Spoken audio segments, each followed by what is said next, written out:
Olá, alunos. Eu sou o professor Sandro Aparecido dos Santos, lotado no Departamento de Física da Unicentro.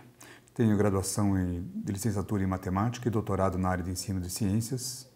Aqui ao meu lado está o professor Ricardo Yoshimitsu Miyahara, também lotado no Departamento de Física, graduado em Física e doutor na área de Engenharia de Materiais. Temos o propósito aqui de conduzir com vocês a disciplina de Física aplicada à Biologia do curso de Ciências Biológicas. Bom, o objetivo da disciplina, então, é trabalhar os conceitos de física dentro das ciências biológicas. Nesses conceitos, a gente divide em 6 grandes grupos.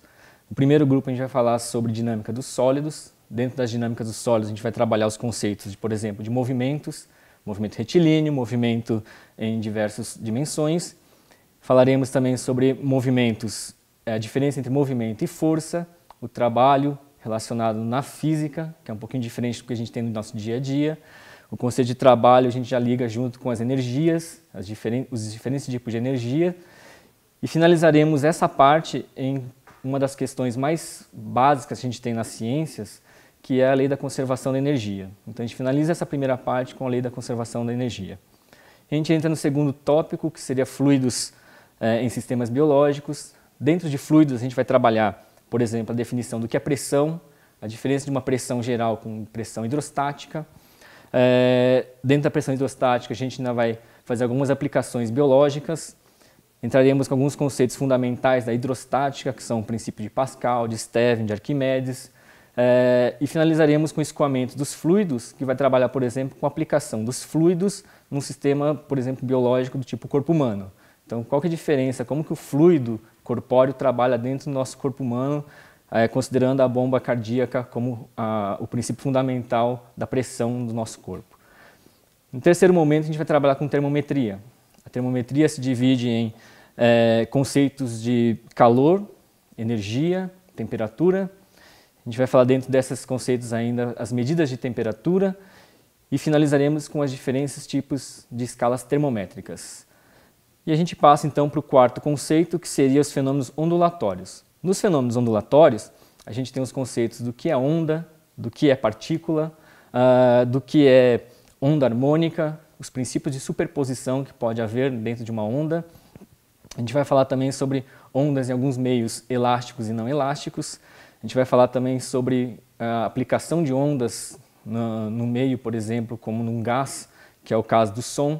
Dentro do som, a gente vai falar sobre os sistemas sonoros, qualidades mecânicas e fisiológicas do som. Com isso a gente aplica o conceito físico na biologia, por exemplo, na fonação e na audição. Quando a gente fala na fonação, como que o nosso som é emitido na nossa boca, por exemplo. E quando a gente ouve, o ouvido humano, como ele capta esse tipo de som. Então essa vai ser a diferença. E a gente vai aplicar também esses conceitos ondulatórios dentro do ultrassom. Isso é um tipo de som que é uma frequência que a gente não escuta, mas que tem várias aplicações, por exemplo, na medicina, entre outras. A gente passa para o quinto tópico, que seria a parte de óptica. Na parte de óptica a gente vai trabalhar basicamente com óptica geométrica. A óptica geométrica se divide em conceitos, por exemplo, de lentes, que na biologia é muito aplicado, por exemplo, nos equipamentos de microscopia, o microscópio óptico basicamente são lentes.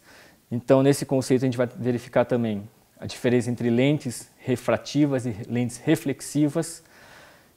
E finalizaremos com esse conceito de ótica em olho humano. Então, o conceito de olho humano tem muitos dados ali, muitos princípios que são trabalhados na parte física no olho humano.